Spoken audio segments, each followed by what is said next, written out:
I'm Roy Lee Lindsay with the North Carolina Pork Council, and I want everyone to remember, bacon makes everything better.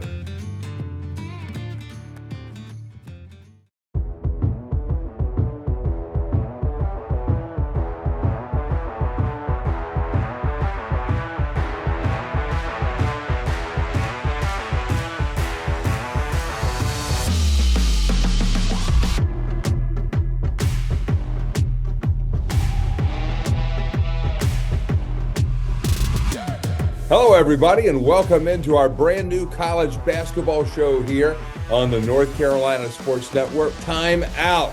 Every week we'll be right here talking about the game that we love right here on Tobacco Road, and we'll be doing it with people in the know. We have David Glenn, over 38 years on the ACC beat. He's a practicing attorney, a two-time North Carolina Sportscaster of the Year, and a renowned journalist who has worked with every publication coast to coast of note. And then we have from the coaching side, Coach Kerry Keating. He's been the head coach at Santa Clara. He played basketball at Seton Hall, also an NIT winning championship assistant coach at Tulsa, also an assistant coach at UCLA, Pitt, and Tennessee. And then myself, Mike Waddell, a former Division I athletics director, pro team sports president, and broadcaster of 6 NCAA championship teams. All in all, we're going to take a timeout. We're going to talk about basketball here in the Old North State and beyond. And guys, I have to say, first up, welcome into the North Carolina Sports Network.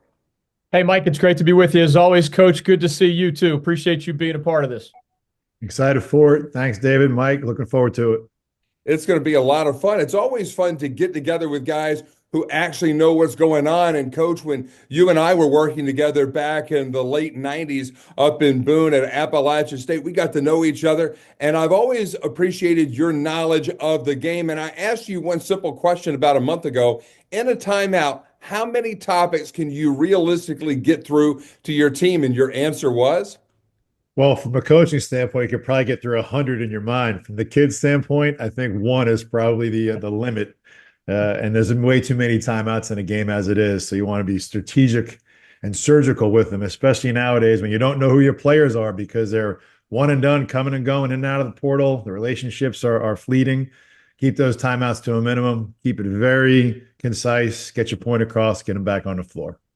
Let's get right to it and talk about our first impressions of college basketball here at the outset of the 2024-25 season. David, coming in to the Big Four season at least, NC State, everybody hyped up after the ACC championship in the tournament a year ago and the run to the Final Four. Duke has a heralded recruiting class. Carolina, lots of returning players coming back, including the ACC Player of the Year and R.J. Davis. And Hunter Salas is back for Steve Forbes in Winston-Salem, but so far not exactly the big start that ACC basketball fans would want to see at the start of this new season. What are your thoughts on how the Big Four has come out of the chute? Yeah, Mike, all three of us having been fans of or involved with college sports for a long time, when we look at the college football rankings, we're used to seeing the Southeastern Conference leading the way, right? In a year where that's not the case, we're kind of surprised. And when in a year in football that it is the case, we're not at all surprised. In this particular men's basketball season, at least so far, Auburn of the SEC is really, really good. Tennessee of the SEC is really, really good. Florida, as we're recording this, still hasn't lost a basketball game. Alabama is really, really good. And there are others. And we saw not long ago when the ACC and SEC went head-to-head in men's basketball, it wasn't just a win for the SEC. It was an avalanche win for the SEC in some cases where the Southeastern Conference team just completely annihilated or sometimes embarrassed the ACC team. Again, we're used to seeing those themes in football. We are not used to seeing those themes in men's basketball. And to your specific point about the Big Four, whereas all four had really high expectations and big goals going into this year, I think you'd say Duke has mostly lived up to that. They have some question marks, but they're a top 10 team nationally. Carolina, of course, has a, by the Tar Heel standards, very mediocre record against a tough schedule. And meanwhile, NC State coming off the dream season, at least to this point, looks no better than a bubble type team. And Wake Forest, which has been just yearning to get back to the NCAA tournament, a place they've only been one time since the year 2010.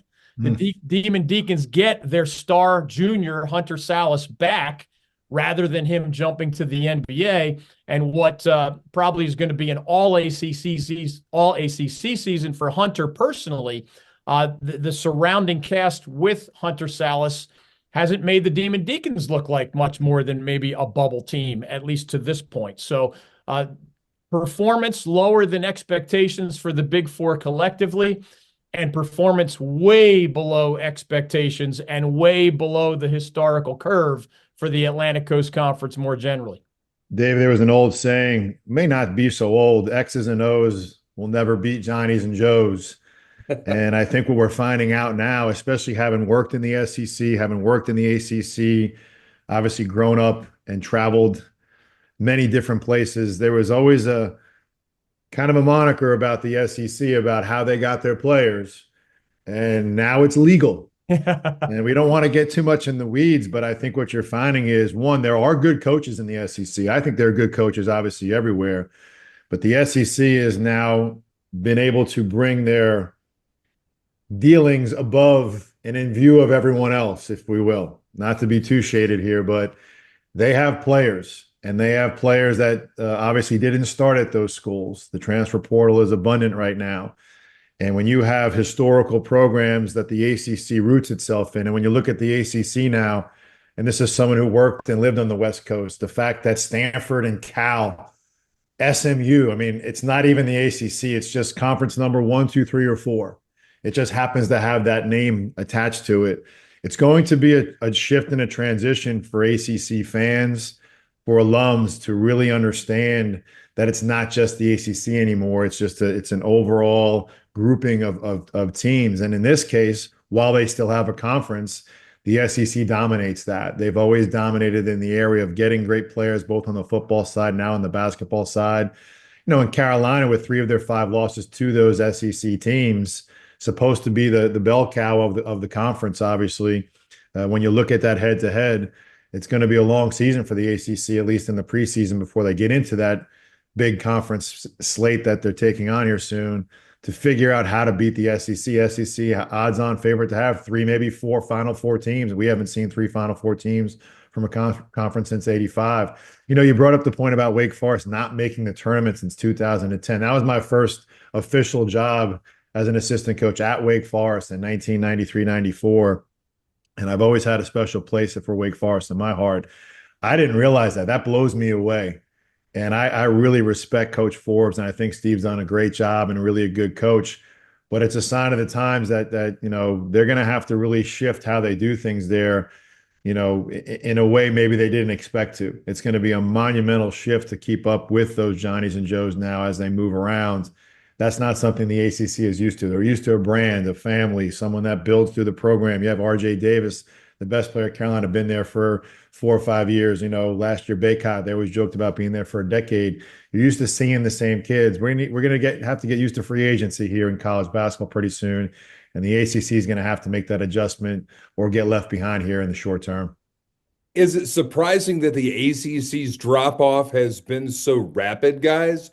Because this is a team or a league that in 2022 had 2 teams in the national semifinals, and now you're looking at a conference that might be really struggling to get 5 teams in the tournament. Yeah, I don't think it's surprising that we're going to see more volatility. As Coach said, in the age of free agency, there's just going to be less predictability. It's going to be harder to just sustain those dynasties that were consistent every year. Remember the old Dean Smith accomplishment at Carolina. In addition to the more famous accomplishments, he finished in the top 3 of the Atlantic Coast Conference standings 20-some years in a row. That's just not going to happen anymore. There's more volatility because people build teams differently. And in the old days, if you had a bottom half of the ACC team and your only options to recruit were high school players, most of them take at least a little while to develop. Some schools didn't recruit the junior colleges at all, so that was another faucet kind of turned off at some schools or minimized at other schools. Well, nowadays those rules are out the window. So you're going to see high peaks, low valleys with the same programs. But in the broad sense, Mike, you know the deal. You've been to the ACC Media Days with me a handful of times.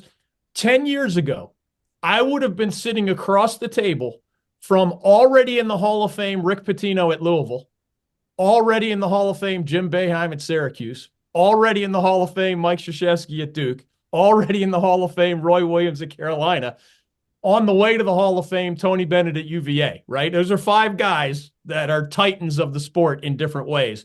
None of those 5 is an ACC basketball coach right now. So, of course, there's going to be an adjustment. And meanwhile, and it's not just about coaches, it's not just about free agency. This is a puzzle with many pieces, right? But I just think in terms of, I thought Jamie Dixon was a great coach at Pitt in the ACC. He left the league, right? And he's now a good coach somewhere else. I thought the best coach in the history of Virginia Tech basketball was Buzz Williams. Guess what? An SEC team backed up the Brinks truck in an era where the SEC and the Big Ten make a lot more money than the ACC. ACC used to be the wealthiest league in America, 1980s, 1990s, even the early 2000s. Those days are over. And when you have 5 guys step away that I just described who are legendary coaches, you have a couple more hired away, or in Jamie Dixon's case, kind of pushed out the door. You know, Buzz Williams is winning games at Texas A&M in a very deep SEC rather than adding to the quality depth of the ACC. And the Hokies might be, without Buzz Williams, you know, maybe the worst team in the ACC this year. Or they're certainly one of the worst. So all of these things add up to the changing tides of major college basketball. And there's been more bad news than good news for the ACC in that regard. You know, Dave, to your point, I think about brands. And what we grew up with was the brand of Carolina, of Duke. To a lesser extent, Wake Forest had a brand about it, especially after Dave's run there with Duncan, with Randolph. The league was a brand. I grew up in the Big East. I remember when I first came down to the ACC and all these guys were telling me about the ACC tournament in Greensboro. I'm like, guys, I went to the Big East tournament in the Garden. Like, you're not beating that ever. In the 80s and the 90s, the brand was about the league, about the teams. You came to Carolina to graduate from Carolina. You came there maybe for a higher calling than just being a top-ranked player, to play for Coach Smith, to play for Coach Williams. Obviously, Coach Williams got a little bit ahead of this. Jay Wright right behind him. Now you see Tony Bennett.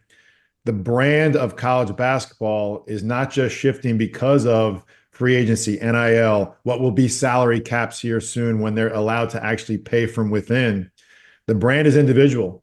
The brand is individual from a player standpoint, and it's becoming individual to a coach's standpoint. The reckoning for the coaches, in my opinion, and as they all keep hiring all these GMs, is going to be the accountability from the presidents and the athletic directors to, okay, now you have this allotted amount of money.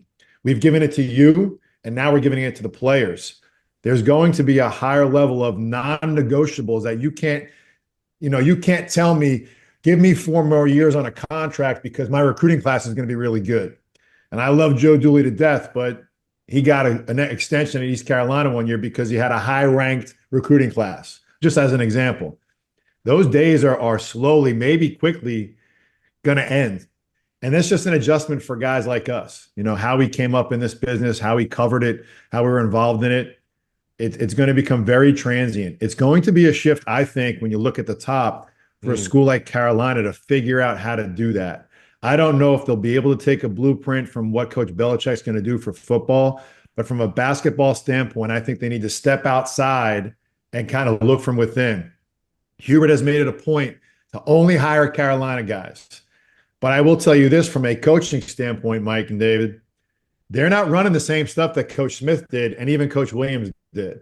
So you're making a little bit of a change. You're trying to make it your own, but you're trying to keep it what it was. Now you're being forced to change it. And in the case of Carolina, I don't think it's a shock that they've lost to 3 of those 5 games SEC teams. I think this is something we're going to have to get used to as they transition into how are we going to build our roster? And it's not going to be with guys who are going to be in our program from 1 to year 6. It's not going to be with guys who are more concerned with getting their number placed up in that rafter as much as what's my number while I'm here to get to my number, which is in the millions and multi-millions now and at the next step. It's just a completely different era. It's going to force a fundamental shift for fandom, alumni, and for how programs are run coming forward. The original Saltworks has become a legendary breakfast, brunch, and lunch place in Wilmington for both locals and out-of-town visitors over the last 50-plus years. Our good friend Bob Hubbard owns the place, but he's also the one cooking your food and often roaming the dining room to greet you with a smile and to make sure your visit is a great one.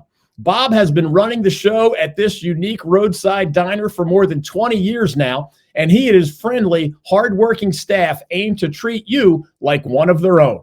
Try Bob's homemade omelets, or special recipe grits for breakfast, or his legendary cheeseburgers for lunch. The original Saltworks, your breakfast and lunch choice on Oleander Drive in Wilmington. You mentioned, Coach Keating, about North Carolina's alumni base and how they have so much impact into the playing aspects of the National Basketball Association, but also team management with guys as GMs and assistant GMs and coaching in the NBA. But North Carolina's last first-team All-NBA player was actually Michael Jordan. They haven't had a first-team All-NBA player since Michael Jordan. So in terms of being that NBA factory that North Carolina once was, you're right, the day and age has changed, that people just don't want to come play because of what was at Carolina. But how could that past be used, crafted? You mentioned how Michael Lombardi has joined Bill Belichick for Carolina football. How could Hubert Davis make use of the Buzz Petersons, the Mitch Kupchaks, the various guys, Larry Browns, George Karls, guys that have been in the NBA game? David, you know these guys too. Why isn't North Carolina men's basketball trying to be the prototype in a structure like that when it seems like more times than not, perhaps, David, that Hubert Davis is more or less adopting the basketball mentality of Dabo Swinney?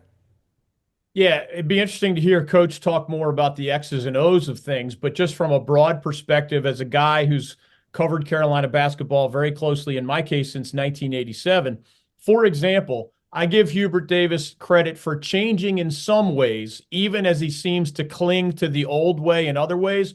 For example, Dean Smith, Roy Williams, and the guys in between, man, it wasn't just a low post offense at Carolina. They would often have 4 or 5 true low post players on a 13-man roster. I mean, it would be the star center, Eric Montross on the 1993 National Championship teams, but there would be lesser known guys.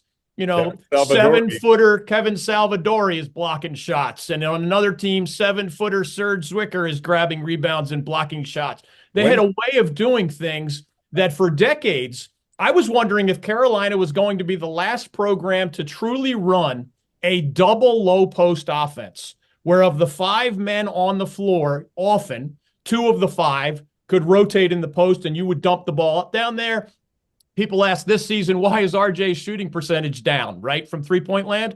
Well, part of it can be psychology and rhythm and all that stuff. Part of it is there's no Armando Bacot down there creating space for the throw out where RJ hits the wide open 3. Now he's got guys crawling all over him from every angle because people prepare for him rather than preparing for this inside-outside balance that, frankly, Carolina did as well as any team in the country, inside-outside balance. And I mean for decades. Like, Hubert Davis played in the early 90s, but he was one of the best three-point shooters in college basketball. His percentages reflected that. Why? Well, in part because he's a heck of a shooter, in part because he had guys like Montross kicking it out to him and a really unselfish point guard next to him.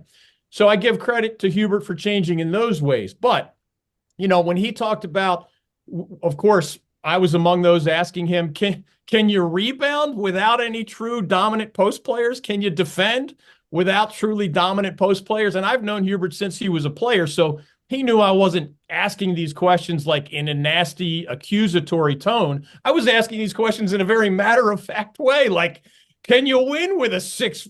Van Allen Lubin is listed at 6'8". He's not 6'8". Can you win with a 6'6" center was kind of the question. And Hubert talked about missing some guys on the transfer portal, missing some guys in the high school recruiting ranks. But and again, he has moved away from the double low post concept, and that's smart. There just aren't as many quality college big guys anymore. Even the 7-footers coming out of high school often want to, pretend that they're Kevin Garnett and playing on the perimeter, or Kevin Durant rather, playing on the perimeter at 6'11" or whatever. But Hubert does seem to cling to an aspect of Carolina basketball that he remembers personally. Why did he pick Carolina? Well, in part because his dad revered UNC. His uncle Walter Davis was a star for UNC. There was a sentimental value to playing at Carolina in the ways that Coach Keating described the brand of UNC basketball, or the brand of Duke, or even the brand of Wake with Duncan and Chris Paul and all those other guys. There are still some transfers, some high school players who think in those terms, some, but it is not the majority anymore, and they're more transactional today. And the question becomes, can Hubert thrive in that more transactional world? Now, I want to give him credit. He's already taken the Tar Heels to one national championship game, and just 1 year ago, he led them to first place in the ACC. So it's not like his way has been nothing but face planting, right? He's had some success, so let's give him credit for that. But these growing pains and missing the NCAA tournament with the preseason #1 squad. I mean, that was the first time that had ever happened in the history of the modern NCAA tournament at any school. That is a reflection of how things are going to be more volatile no matter what your approach. But in Hubert's case, he's going to have to revisit some of those philosophical questions about how he recruits and how he builds his roster, because now how good of a coach he is, he can't solve the personnel problem that he's going to have for the remainder of the current basketball season. David, you bring up interesting dichotomy here, traditional versus transactional. I think it's at the root of the potential future success or lack thereof of Carolina, in my opinion. Now, you're talking to someone who worked for a Carolina guy, and Buzz Peterson, wanted to go to Carolina out of high school and being part of the program to develop my coaching career as a JV player. And maybe I came down to visit with Coach Williams when he was working for Coach Smith. Like, just so happens that we live down here now, and inching my son maybe to take the same track since we're here. But I have always revered Carolina. Now, I also worked for Duke guy, Tommy Amaker, for a year. The only person in the country to ever work on both sides of the tracks there. But that being said, there's a nostalgia about the Carolina program itself internally that Coach Smith rooted the program in. And it's something that's called plus points. I don't know how familiar you are with this. This is something I imparted in our program when I became a head coach. It's something that Buzz used. I think all the Carolina guys use it. I'd be really interested if I had a chance to talk to Jeff or Brad or Hubert. Are they still using them? This was an internal currency that ran the program. And stats tell a certain story, but the subjective stats of the coaching staff on the grading of the film were the ones I could put back into an internal value that the players are able to use to put themselves up. I got to think they still have the board up outside the locker room, this big plus point board. I haven't been over in the Smith Center in a while to see. But these are also things that you accumulated and carried over year to year to year. And by the time you got to your senior year, you would have this bank of points that you could now use internally, not in a hazing way, but in a family building way. Hey, I need my laundry done, freshman. You want 10 plus points? Because if you don't have them, you're running. Like, that's how you got yourself out of the conditioning.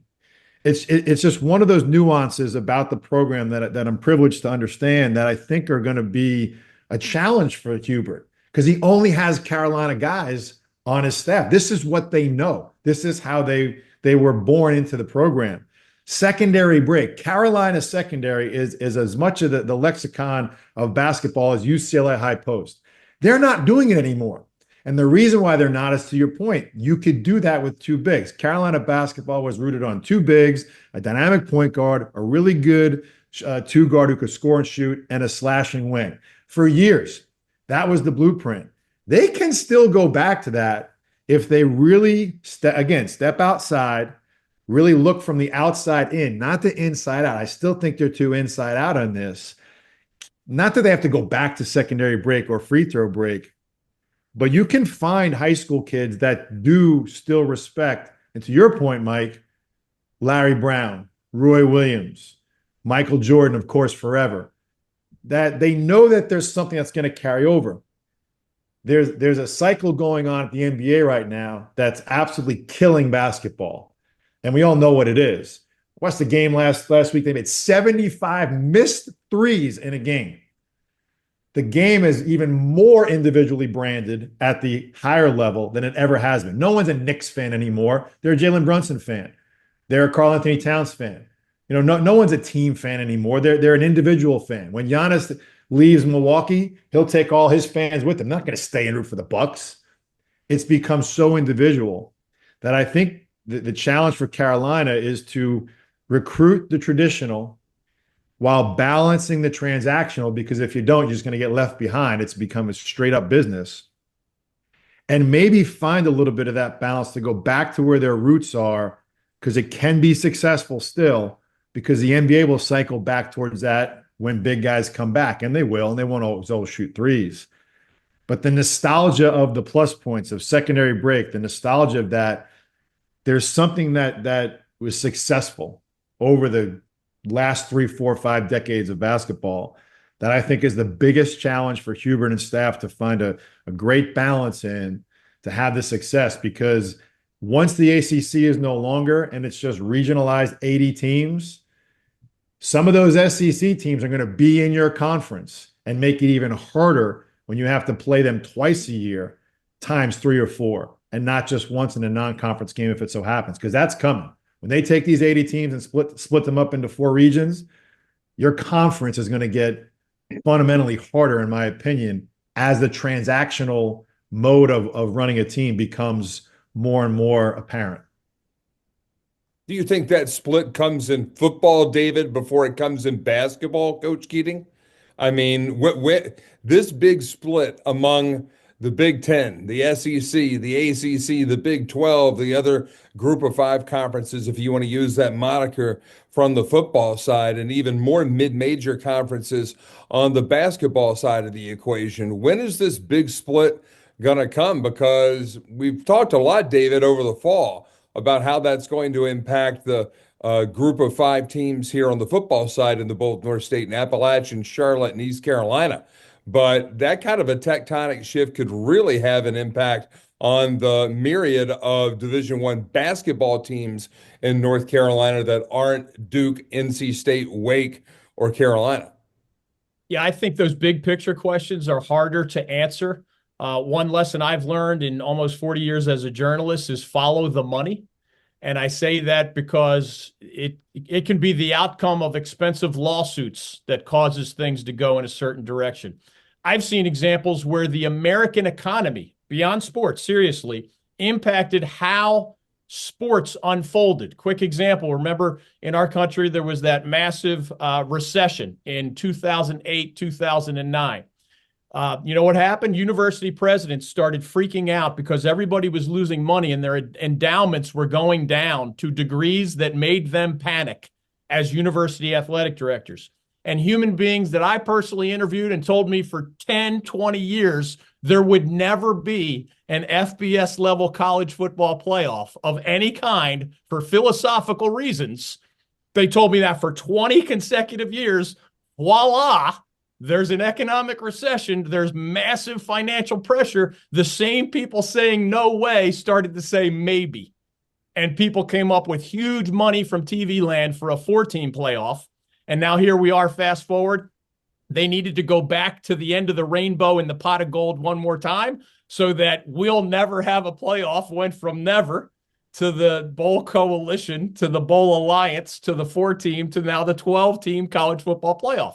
So the answer to your question, Mike, is going to include following the money, on the football side, whether we have two super conferences at some point and who gets invited and who gets left out. And under the current circumstances, it would start with the Big Ten and the SEC because they're the two leagues making far more money than everybody else. On the basketball side, it would at least partly be involved with whether they expand the NCAA tournament again.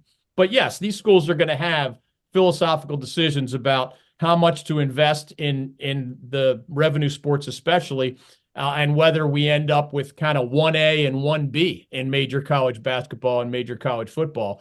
But in the broader sense, we all should keep in mind, whether it's our Carolina example that we've probed today or even Duke, everybody's aware of the need for change.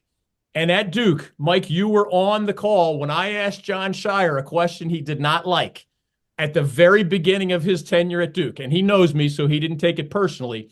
But I asked him basically the Dabo Swinney Clemson, the Dabo Swinney at Clemson question. And Mike, you were with me when I asked Dabo Swinney this question, right? Why are you kind of anti-transfer as the world is changing? We didn't have a transfer portal until about 6 years ago. We didn't have immediate transfer eligibility until a few years ago, right? Name, image, likeness. So Dabo has his answer, and that includes, it's not that I'll never take them. I just don't take them as often as other people do, right? This year's Clemson football team has already taken 2 transfers. They didn't take any last year.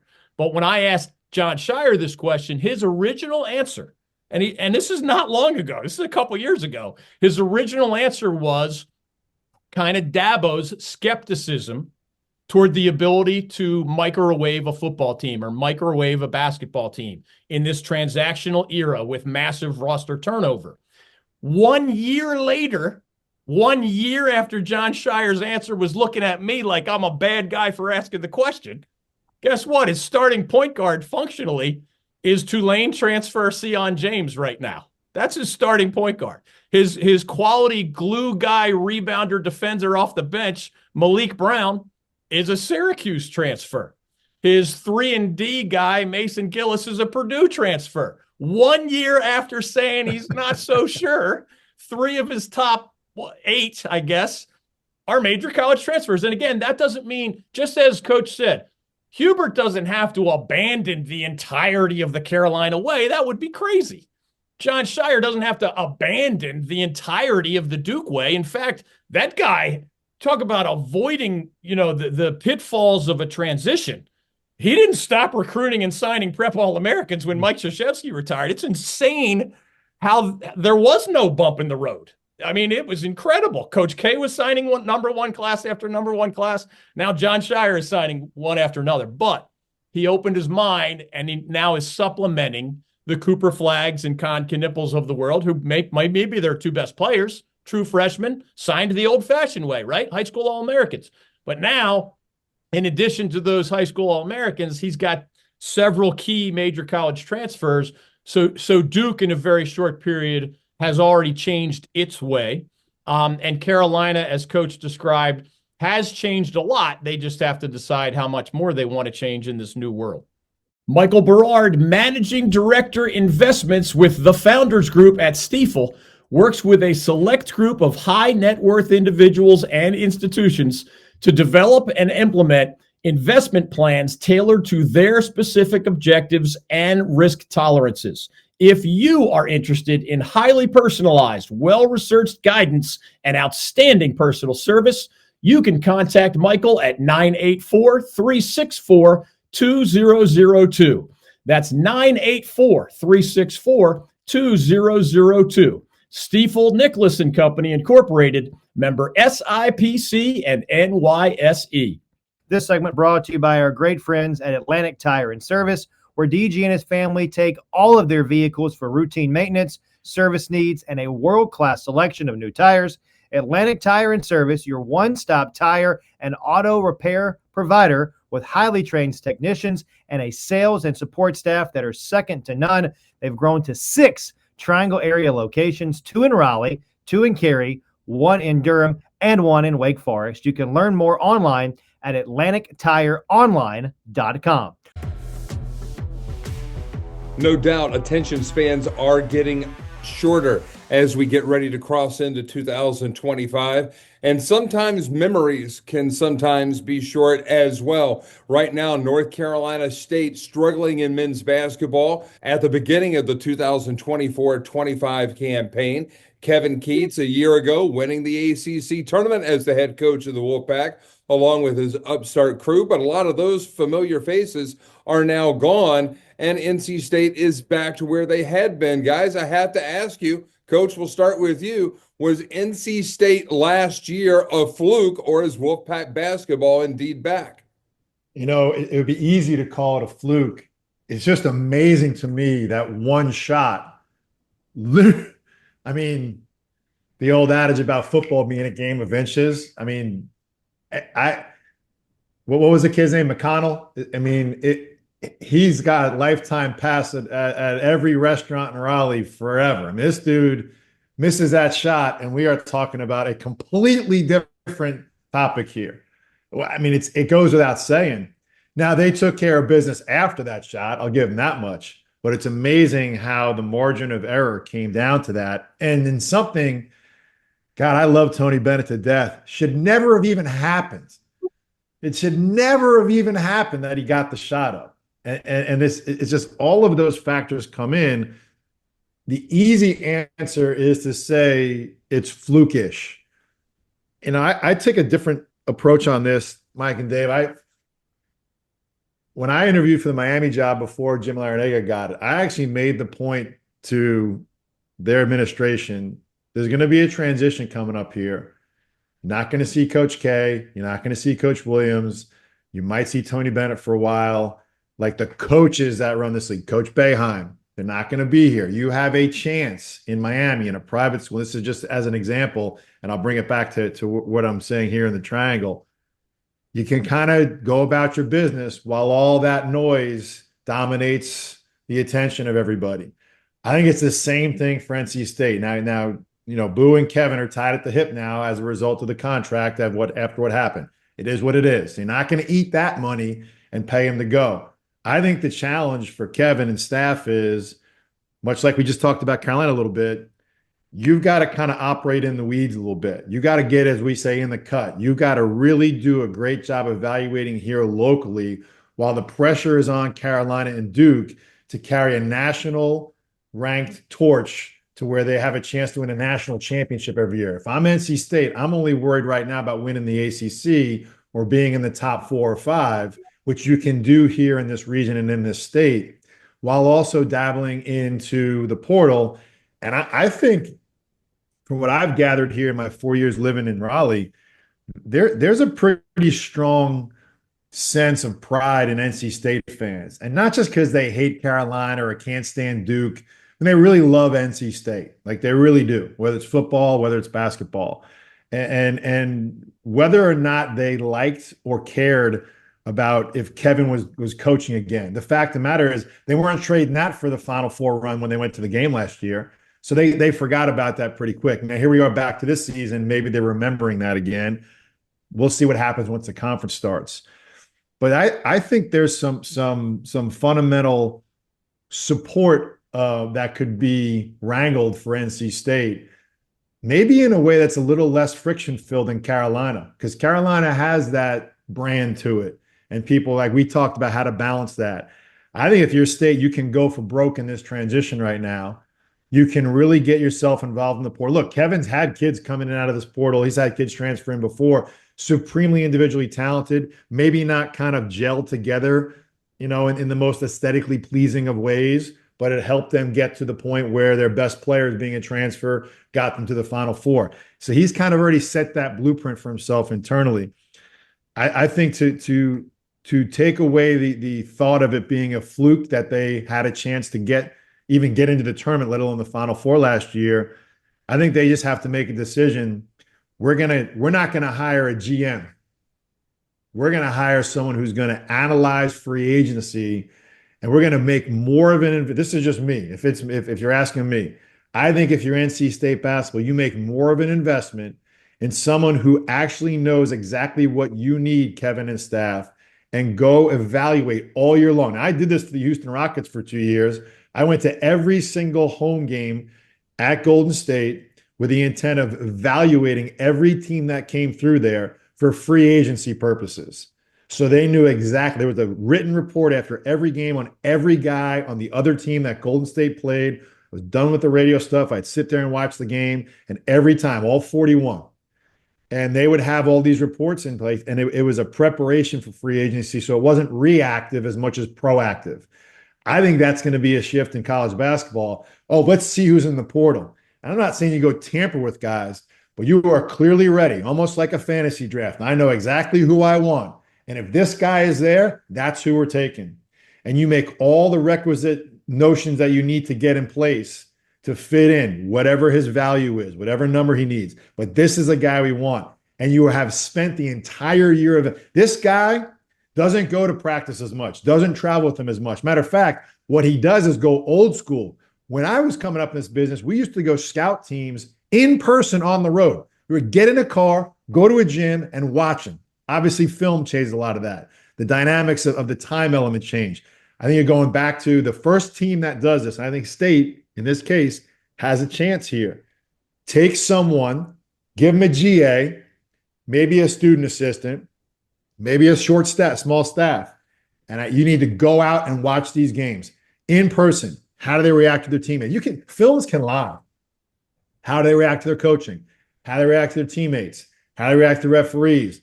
This is like scouting all over again, like we used to do for AAU teams. You got to do it in college now. I think State has an unbelievable opportunity with this time that they're invested in Kevin now to go out and do something a little bit differently that I don't think Duke and Carolina are going to spend time doing because they're Duke and Carolina. I think it's an unbelievable opportunity. I'd be really curious to see how they go about formulating how they build their roster at State specifically over the next year or two.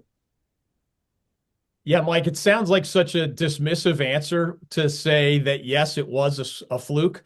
And, some Wolfpack fans, as Coach described them, very loyal, very passionate, sometimes very loud.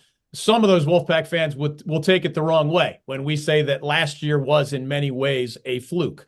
But the bottom line is, in many ways, it was a fluke. I was 10 feet from Michael O'Connell when he hit that three. I was on press row. I am in the photos for all of posterity's sake. And I can see myself on press row not believing what just happened.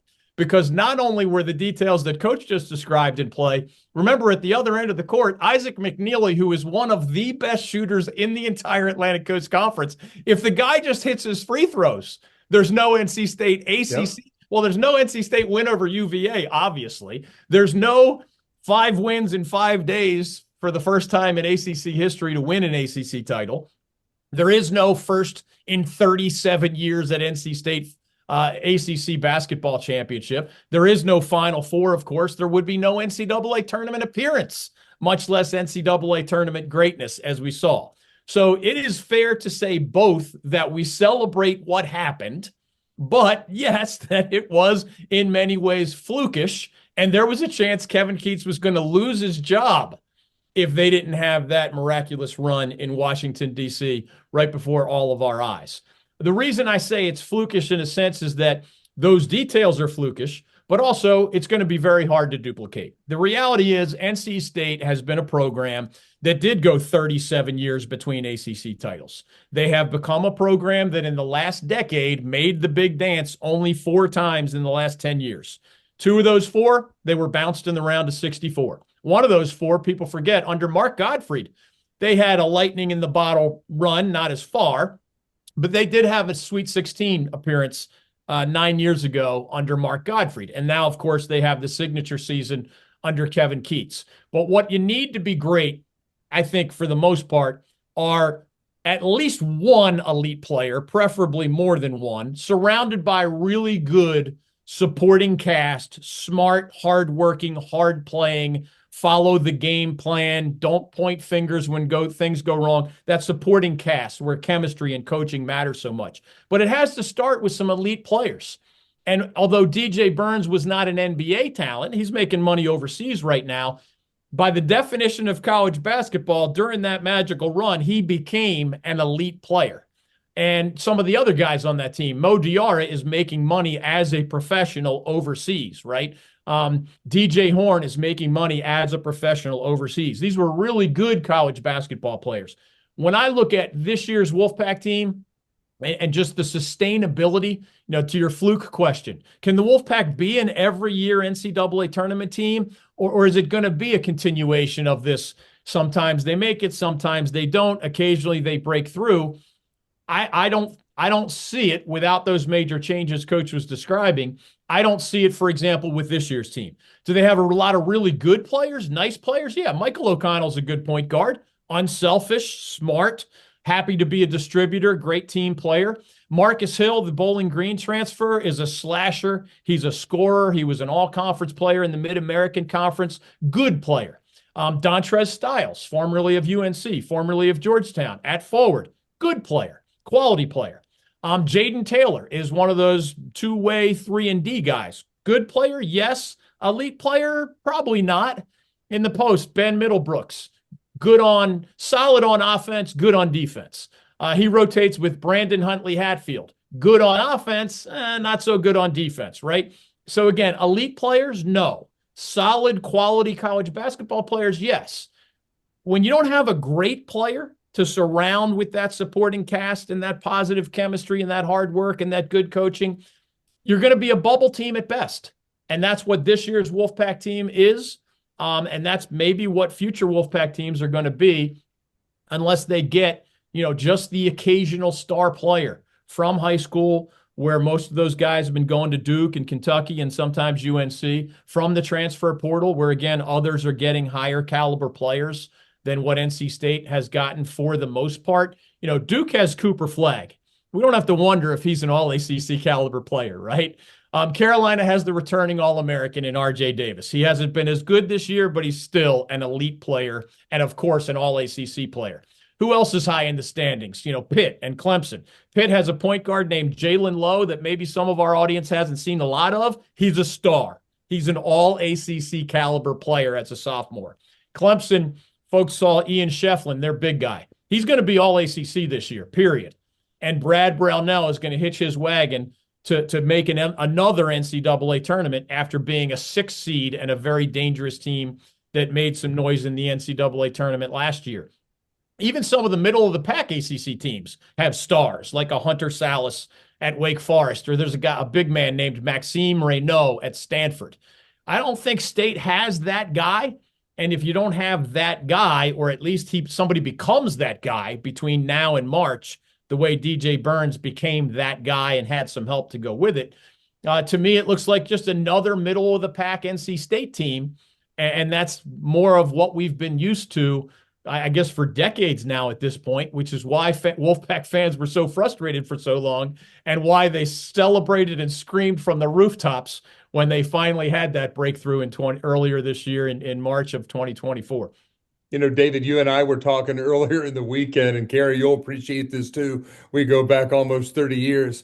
I'm pretty hard on the Tar Heels sometimes. I grew up a Carolina fan, and I'm sitting back and I'm watching these fans on the internet, and they're losing their mind. And I just looked over at David. I said, "Yeah, I don't think they're doing that bad." He said, "Wow, yeah, you're not coming down on them." But it's December.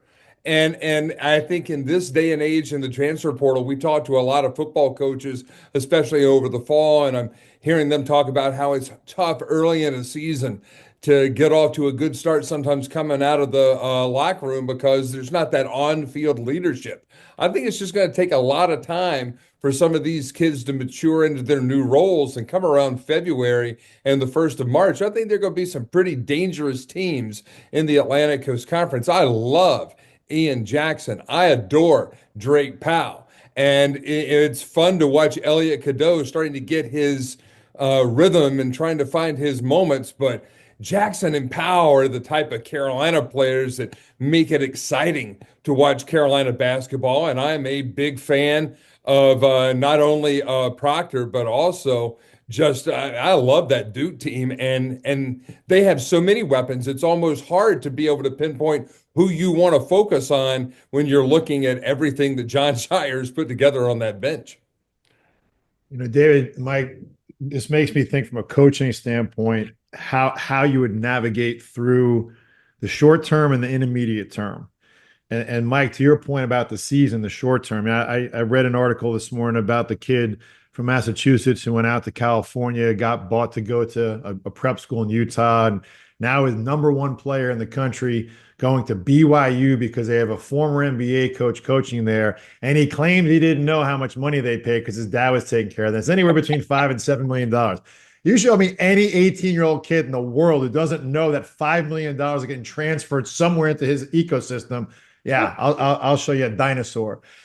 But the point of this season, the impetus on the coaches to eliminate the noise that's in the locker room, because it's in the locker room. Everybody knows how much that guy's getting, that guy's getting, that guy's getting. And it's hard, almost impossible to differentiate between today and the bigger picture for an 18-year-old kid. Practice today. This is the most important thing. Is it really?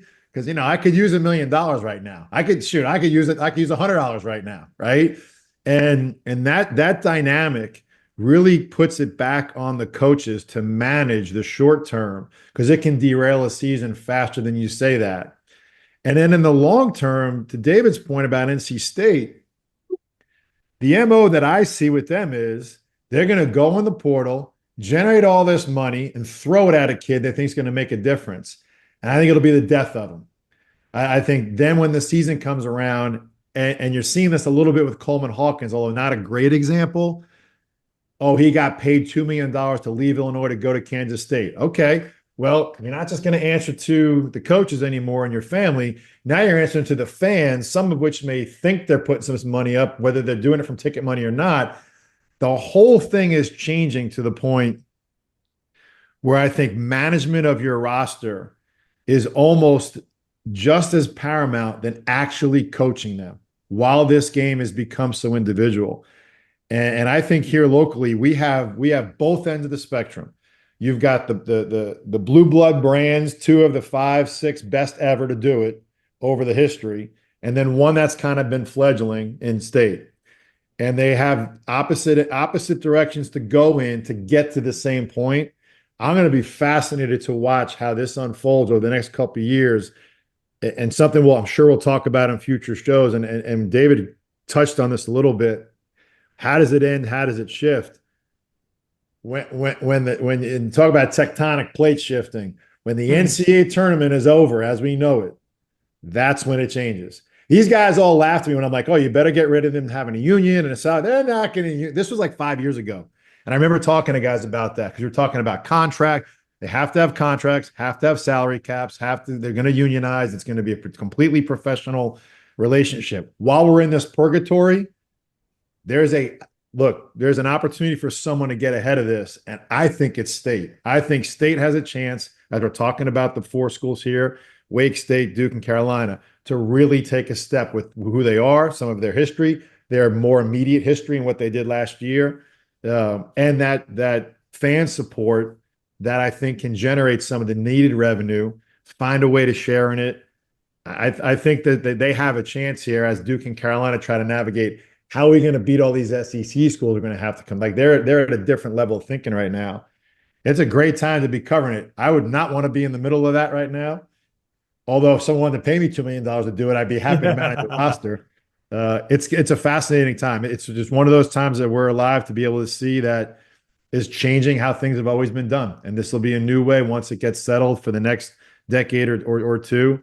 Having 2 younger children in high school, getting ready to go to high school right now, to see what happens to them as they go to college, if they're fortunate enough to play college athletics.